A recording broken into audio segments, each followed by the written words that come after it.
আমার এক পরিচিত ভদ্রলোক, তো তার 3 ছেলে।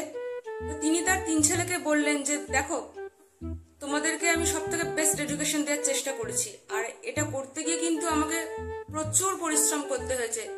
তাই তোমাদের কাছে আমার একটাই অনুরোধ, আমি যখন মারা যাব আমার মৃতদেহের সঙ্গে তোমরা 1000 টাকা করে দেবে।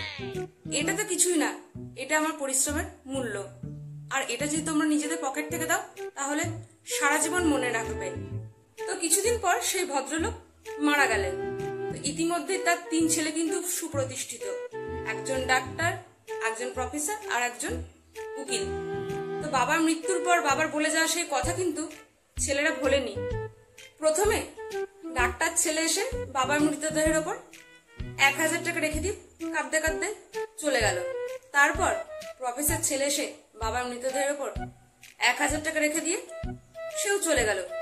শেষে উকিল ছেলে এসে বাবার মৃতদেহের ওপর 3000 টাকার চেক রেখে দিয়ে 2000 টাকা ক্যাশ নিয়ে চলে গেল।